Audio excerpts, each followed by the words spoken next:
खुलुमबाय। गिबियावनो बड'लेण्ड निउस 24निफ्राय नोंथांमोननो अननाय सिबिनायखौ जासिग्रोबाय। दुलाराय हादोरसायावनो दैबाना जादों।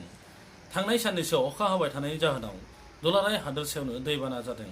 बेबायदिनो हादोरसानि दैमा दैसानि दैफ्राबो बांदों। बुरलुंबुथुर दैमानि दैयाबो बांनानै गिख्रंथाव महर लाबोदों। बेबायदिनो उदालगुरि जिल्लानि हरिसिंगा साखाथियाव थानाय बोरला दैसानि दैयाबो बांनानै गिख्रंथाव महरै बोहैगासिनो दङ।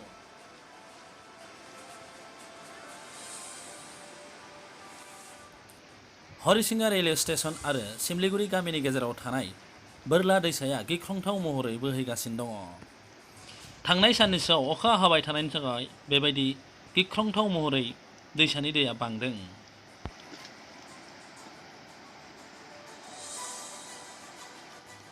थांनाय साननैसोआ अखा हाबाय थानायनि जाहोनाव हादोरसानि दैमा दैसानि दैनि बिबाङा बांदों आरो गिख्रंथाव महरै बोहैगासिनो दङ।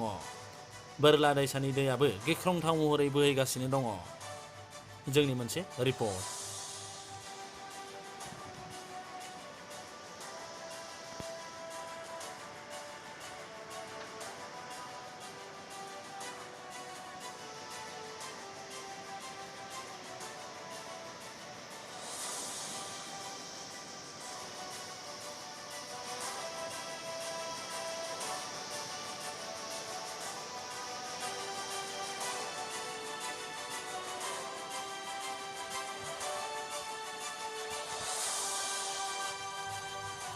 फैगौ सानफोराव बेनिफ्राय बांसिन जुदि अखा हाबाय थायोब्ला बे दैसानि दैया गिख्रंथाव महर लासिनबावगोन होननानै ओनसोलनि सुबुंफोरा बुङो।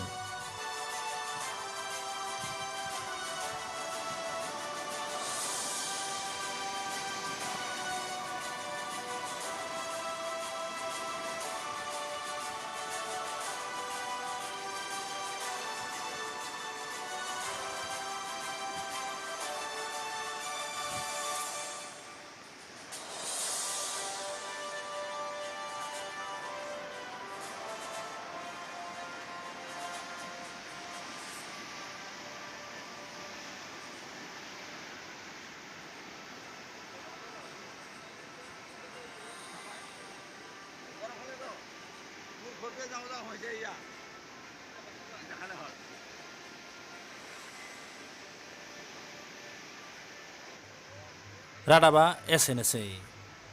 नोंथांमोना जोंनि बड'लेण्ड निउस 24 चेनेलखौ मोजां मोनोब्ला नोंथांमोना शेयार खालाम, लाइक खालाम आरो साबस्क्राइब खालामनो दाबाव। नोंथांमोननि ओनसोलाव जानाय रादाबखौ नोंथांमोना जोंनिसिम दैथायहरनो हायो। बेनि थाखाय जोंनि WhatsApp नाम्बाराव नोंथांमोना दैथायहरनो नांगोन।